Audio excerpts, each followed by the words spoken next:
Hello, my friend. Did you know that a warm cup of water and a gentle workout every morning can help ward off the risk of heart disease, diabetes, and cancer? And most importantly, give you enough health to watch all of our videos? Drop a 1 if you're up for watching this entire video with me. First off, folks dealing with diabetes should steer clear of sugary drinks. For instance, a 12-ounce can of cola packs about 40 grams of carbs, blowing past the recommended limit, 30 to 50 grams of carbs per meal. Drinks like sweet tea and fresh lemonade clock in at around 45 grams of carbs per cup, while an 8-ounce soda or apple juice can hit you with a hefty 25 grams of carbs. They often come loaded with high fructose corn syrup, linked to insulin resistance and diabetes. Research suggests sugary drinks not only up your diabetes risk, but also pave the way for fatty liver disease. Instead, opt for plain old water with a splash of lemon, only tallying up 1 grams of carbs and nearly 0 calories. Now that's a much better sip. A crummy snack choice? Those crispy cookies or packaged crackers, because they're loaded with fast-digesting carbs that can spike your blood sugar quicker than a caffeine hit. These munchies are often whipped up from refined flour and might pack more carbs than advertised on the nutrition label, often sneaking in a sneaky 10% higher than the ad claims. So instead, opt for nuts, low-carb veggies paired with cheese or similar options when hunger strikes between meals. If possible, skip snacking altogether. Go for grub that not only tickles your taste buds but also helps keep your blood sugar in check, safeguarding your long-term health.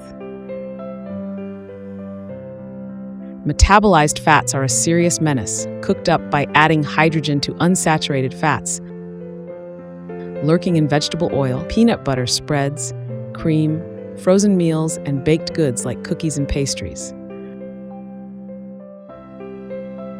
While they don't directly jack up your blood sugar, they spark inflammation, insulin resistance, belly fat, drop your HDL cholesterol, and amp up your risk for heart disease and diabetes.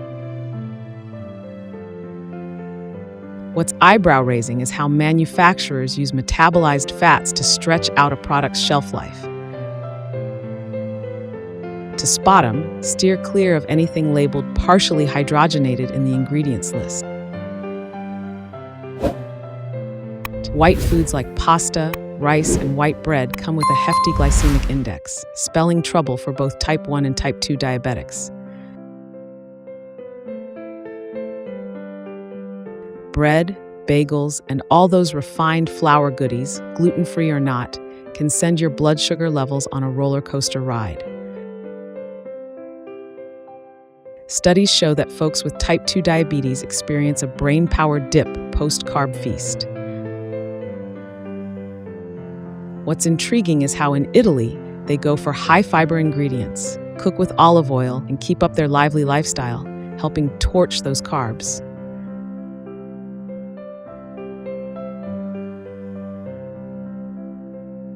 Swapping out low-fiber foods for high-fiber ones can help slash your blood sugar, trim down your cholesterol, and spruce up your gut health, a real game-changer for your overall well-being.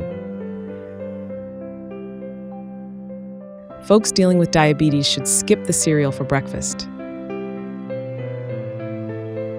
Despite the healthy hype, most cereals are loaded with sugar and carbs, but skimp on the protein. Protein keeps you feeling full longer and helps keep your blood sugar steady all day long. Heck, even healthy breakfast cereals like granola aren't diabetes-friendly, packing in 44 grams of carbs and only about 7 grams of protein per half-cup serving. Instead of cereal, go for a protein-rich, low-carb breakfast to wrangle your blood sugar and squash those hunger pangs. That way, you'll kick off your day with a burst of energy and keep your health on the up and up. As beneficial as fresh fruit is for your health, dried fruit can pack quite the punch, especially for those over 50. Fresh fruit serves up a stellar lineup of vitamins, minerals, antioxidants, and fiber. But when fruit gets dried, the water gets zapped out, leaving everything more concentrated, including the sugar. For instance, a cup of fresh grapes boasts around 27 grams of sugar and a bit of fiber, but a cup of raisins clocks in at about 5 grams of sugar, a huge difference. If portion control isn't your strong suit, it's best to steer clear of dried fruit altogether. Case in point, raisins dish out 4 times the carbs compared to their fresh grape counterparts. Sipping coffee is linked to a lower risk of diabetes, but those fancy Starbucks brews seem more like fruit drinks than health elixirs. Your brain doesn't register liquid calories from beverages like it does with solid food, leading you to not compensate by cutting back on later calorie intake, potentially leading to weight gain. For example, a 16-ounce caramel macchiato from Starbucks packs about 60 grams of carbs, while a blonde vanilla latte of the same size serves up around 30 grams of carbs. It's wiser to go for regular coffee or espresso with a dollop or half and half to keep your blood sugar steady and steer clear of the scale's upward climb. Even if you're not wrestling with diabetes, it's best to give fried fries the slip. Potatoes already pack a carb punch, with a single spud dishing out around 35 grams of carbs and a measly 2.5 grams of fiber. Deep frying unleashes a slew of nasties like acrylamide and aldehyde, known inflammation instigators.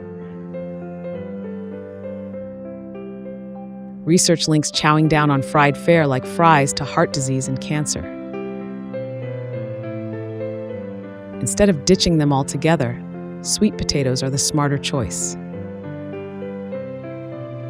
Boiled sweet potatoes boast a lower blood sugar index. For instance, after boiling for 30 minutes, the blood sugar index of sweet potatoes is around 46.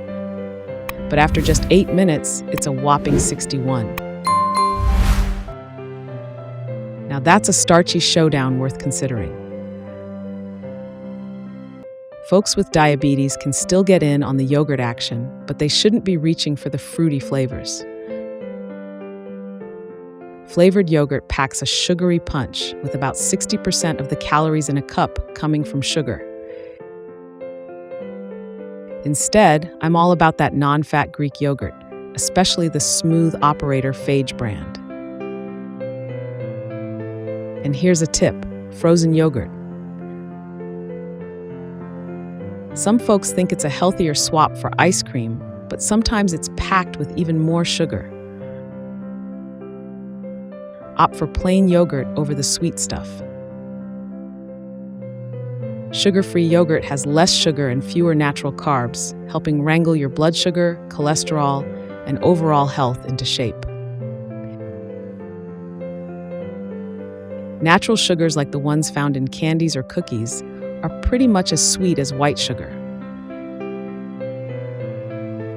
Even though they're a different kind of sugar, they still send your blood sugar soaring. These natural sweeteners are low on fiber, so they're not much better than processed white sugar. They can send your blood sugar on a roller coaster ride, so it's best to steer clear of them. Thanks for watching. Your health journey is important. Don't skip the veggies, even if they're not as fun as cupcakes. Take good care of yourself, and we'll meet again in the next video. Stay healthy.